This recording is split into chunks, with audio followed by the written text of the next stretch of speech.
beautiful people.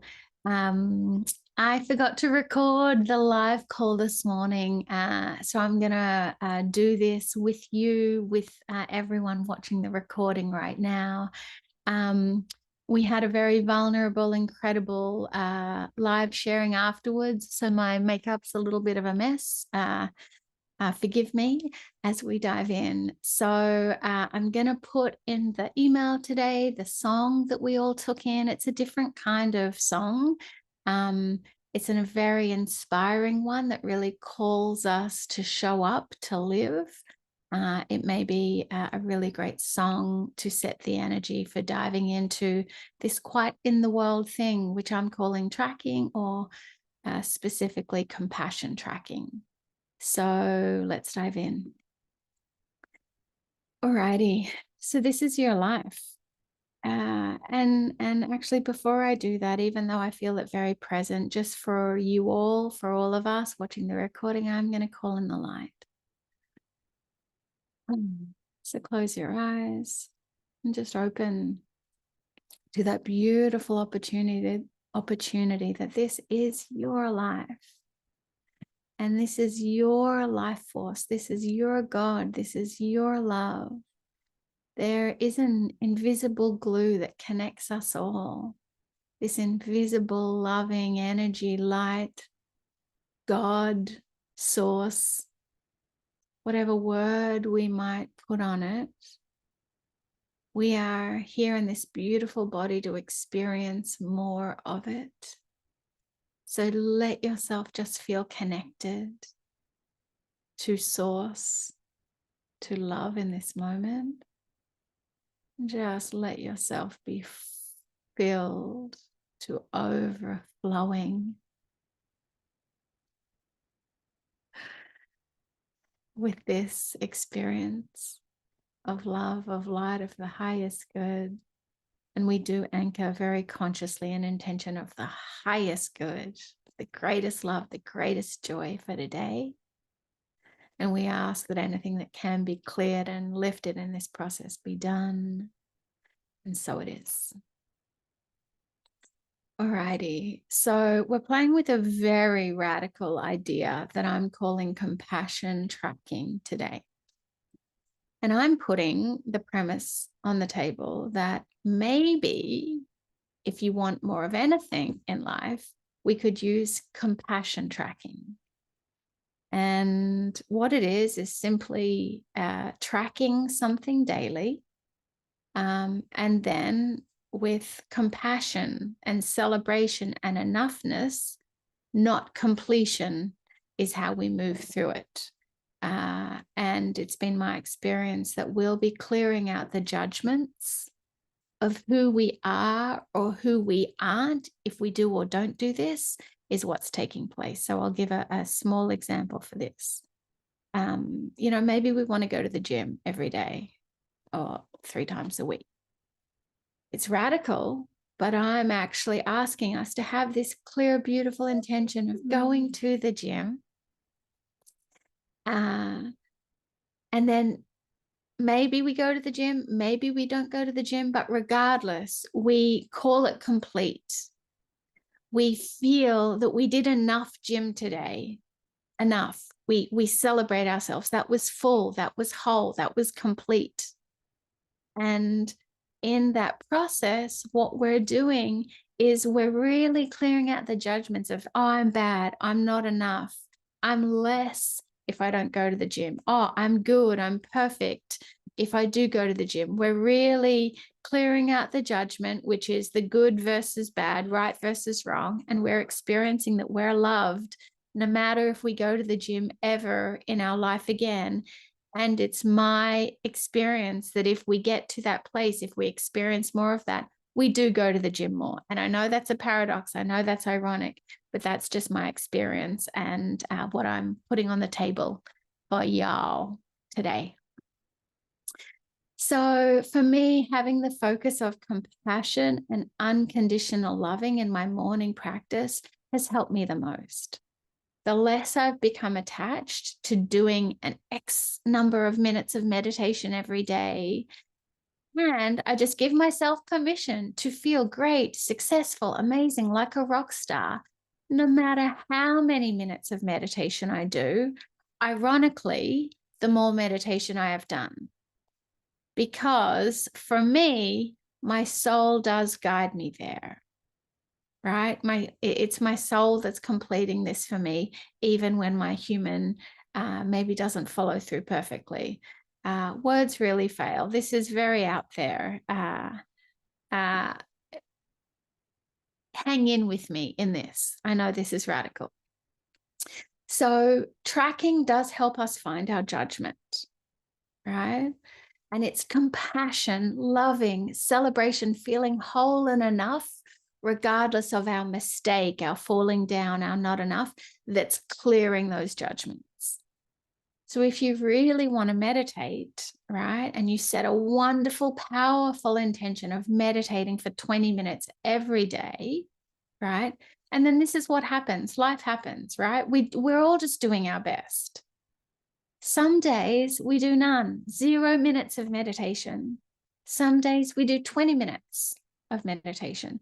And maybe some days we do a whole lot more. And some days we do less, right? But what if every day you tracked not how many minutes, but you track 100% compassion. You track the experience that you did enough. 100% meditation that was perfect for you in that day.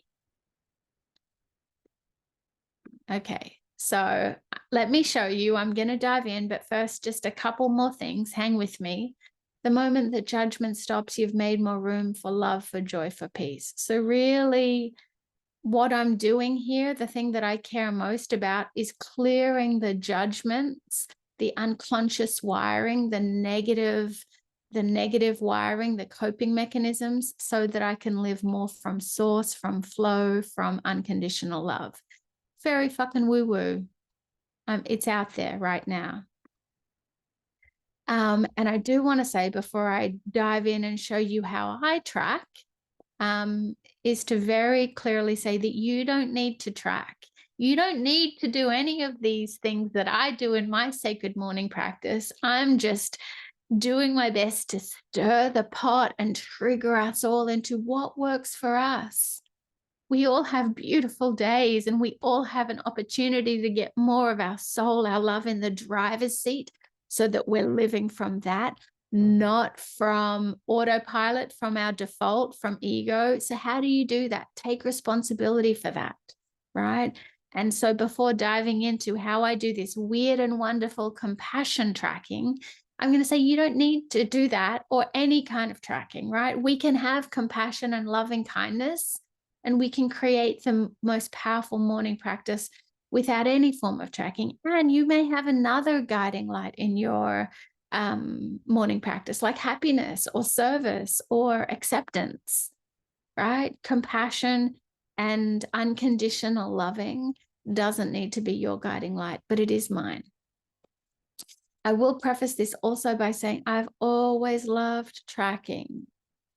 When I was 5, I tracked sleeping with my teddy bears equally and evenly every night. So I had a sheet of paper that I blue tacked to the wall, and I had the names of all of my teddy bears down one side, and then I checked it off so that I did it all evenly. That's just who I am. I love this. It works for me, and we're all different. Trust you. You do you. So my human does love this kind of thing. It loves the colored pencils that I use, loves entering stuff in on the computer, just loves the whole process. But maybe more than anything, over time, I have really loved this experience of genuinely feeling like my best is enough. No matter how I followed through or showed up this morning, it was enough. I feel good about myself. I feel loved. I feel whole. I feel complete. That's a profound gift. And that is what this compassion tracking has given me. So I'm very vulnerably sharing. This is my journal. This was from January this year. So I play with it. I use color. I do it free form. But the thing that I wanted to show you here is that those little bars, basically, I used to a long time ago, I used to, it's hard to see. So here I used to, just to complete that bar for however many minutes of meditation I did, right? But now I fill it up all the way. And this is me, right, doing more like writing down my tasks. I used to do that in a particular way to quantify how much I did. Now I fill it up all the way. I'm full. I'm complete. I've done it all. So that just beautiful action of me just coloring it in, of calling it complete, of calling it whole. And sometimes I do that morning. Sometimes I do it the next day. Sometimes I do it a few days later. If I haven't been doing my morning practice, I still color it in and feel good and call that day complete. I like clear that debt. I feel I celebrate, because I do know that the spirit, that my soul is living me more fully than my ego can live me. If that makes sense. Words fail. I hope some of this is making sense. And then of course I have some space, and I do this differently every day, but just to write down what comes present. So I do consistently at least 20 minutes of silence and chanting my tone. And I get amazing stuff. So I write it down here, and then later I transfer that into my computer. I'll show you my computer tracking. I know it's a lot. So these are just some other days. These were the next days. Sometimes I have a lot to say, sometimes I don't, but I love anchoring it in with some cursive writing and some color. Sometimes it's prettier than others, but it's really just a beautiful way that I can have fun. And I always, every day, right, I get to complete that and feel amazing. And then some of these things, right, some of these things I did that. Great. I feel great about it. But these things, hey, no, I'm just filling that with light. I'm calling that complete, even though I didn't do that. Right. Trust yourself. Be inspired however you are. Maybe that triggered you in a completely different direction. Trust that. So I will just briefly share my order. So many of you have asked about this on email. Well, what's the order? What do you do? So I'll share it. So I do start with a prayer, an invocation. I call it a high hug and love, because as I've kind of awakened to that in the questioning of how do I share what I do, that's the best words I can come up with, because it's much more of a visceral, tangible experience than something that I can give in words. But it's basically like, so my human kind of is just coming awake. And I do this, the first thing is, and because I've done it so many mornings in a row now, it is kind of almost a little bit like it is automatic, which is really lovely. But I'm like, hi. And it's kind of like my best friend just walked into the room. It's like me waking up with God, with love, with source, right? It's like, hey, hi. Like we're connected, we're together. Like this is who I am, and it's kind of like I expand into the marriage, the oneness of who this human is, as me as one with all things, me as God, me as source, me as the universe. And I kind of just say hi. It's like a very intimate, casual hi, not oh Lord, I hope I'm worthy of you today. That's not my experience. It's we are one, and there is this best friendship, there is this love, there is this intimacy. So I say hi and I hug. And I can't tell you how I hug, but we hug, all things hug. And I just spend a moment or more in that love, in that loving, hugging embrace. That's what I do first. And then I do a light visualization. I do walking in the light, which is a specific methodology from MSIA. I love it. It's very advanced and involved. If you like this kind of thing, you might check it out. There are details for that in day 6, light visualization. I do all of those 2 things in bed. Then, and this does change depending if I'm traveling or at home, or for whatever reason, I'm a fluid, flexible person. I do different things sometimes, but often if if there were an average, I then get up, have some coffee, and sit in my chair. So right now I'm in my meditation chair that's next to my bed in my bedroom. So I get up, I get in this. I've got my stationary caddy here that you can't see, and my journal. So I jump in this, and then I light a diya. Because this gives me the perfect way to track 20 minutes for my silence, for my meditation, so that I'm listening for at least 20 minutes. So then I light the diya, and then I'm chanting my tone, I'm loving, I'm listening, I'm writing my things down. Sorry, I got a bit lost in the diya. Trying to describe what that is. You can Google that if you want to know more about what that is. So then I have that beautiful 20 minutes after my light visualization, and I'm just listening, I'm chanting, and I'm writing anything down. I'm writing down, and we'll talk about this in a few days, writing down. But I'm writing down, our clothes are still in the washing machine. So-and-so's birthday tomorrow. Ooh, big intuition. Create a one-day workshop for XYZ.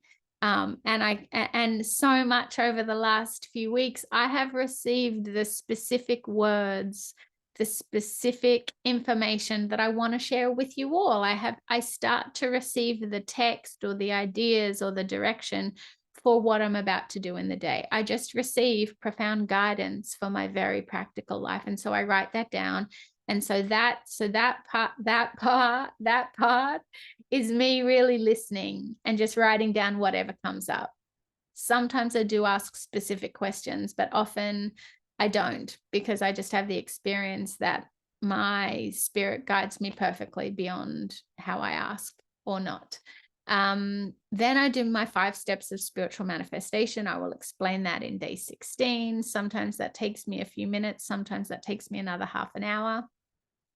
And then I ask and listen from my task list for the day. So I do often have specific projects that I do want specific guidance on.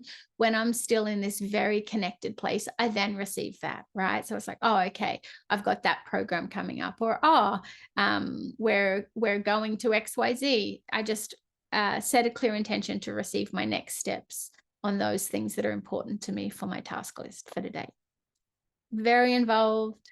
Maybe 1 or 2 of those things have inspired you. Keep in mind, I've been doing this for a long time now, so I have incrementally built it over time, but this is the general flow that I use. Resources that I love that I can't encourage people to check out enough, as they're called. If you love drawing and color, check out bullet journaling. I will share some of my bullet journaling in a moment. If you love techie systems, if you really love writing and tracking on the computer, I can't recommend Notion more highly, and I'll show you an example of that in a moment. It works very well with the productivity system that I recommend to anyone and everyone that I will never get into, because there are gurus out there that do that. And I recommend the David Allen Getting Things Done system.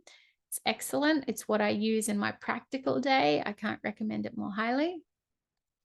And so I've already shared this, but I always have with me my colored pencils, my felt pens, my morning journal. I use a mechanical pencil and eraser. I use Arteza rollable pens. I think that they're just the best. And I always have a candle lighter with me, because lighting a candle really does help clear out negativity. And Post-its are just the best invention ever, right? I can have an idea that I want to take with me that I don't want to take my full journal.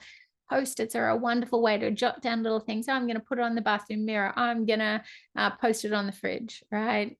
Just all very practical but fun things. So I've already showed you my diya, but that's my diya in the summer. I love to do my morning practice outside, but it's very cold right now. So it's basically just a little drop of wax that you just drop into this beautiful Indian clay lamp, and it burns for 20 minutes. It's like a timer and a beautiful candle in one. DIYA. You can Google that. And then this is my bullet journaling. I geeked out on this for a good year and a half. I'm no longer doing it. It feels complete. I've moved on. But giving myself permission to draw and to play and to be creative was what I needed at that time. And I just enjoyed it so much. What I was tracking at this time was actually my 5 steps of spiritual manifestation. So it's evolved, but that was a couple of years ago. Very fun, very beautiful. And this is what Notion looks like in the smaller form of my daily tracking. I love to take a photo every day so I can look back and see just what a beautiful life I have.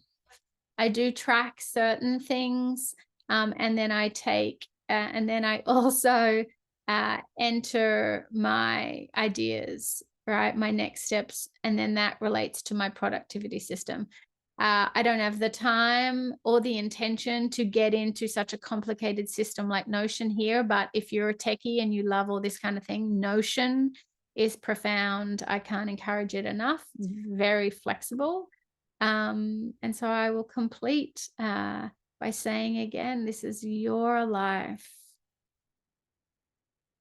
your beautiful, wonderful, unlimited, lovely, lovely life.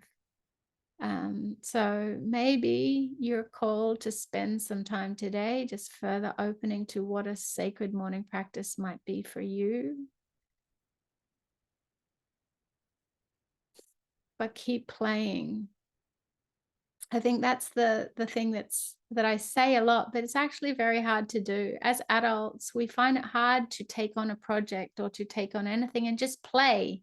Do it for the sake of doing it. Experiment. Have fun with it rather than really being concerned about the outcome. Is it working? Is it good? Is it proper? Am I doing it right? It's very hard to just play, but I can't encourage us all to just keep playing, keep enjoying, keep experimenting. What a concept. And most importantly, keep trusting yourself, right? When I share something and it triggers something else for you, trust that. Trust you. You are the authority in your life. You have all of the answers that you need to live your life and to create a beautiful springboard into your day, which is your morning practice. Like a morning practice can be a springboard into energy, ideas really showing up in our life fully. So trust yourself as to what that springboard is for you. I love you all. Thank you for honoring me in this beautiful process, for listening, for adventuring. Enjoy. Have an incredible day. See you soon.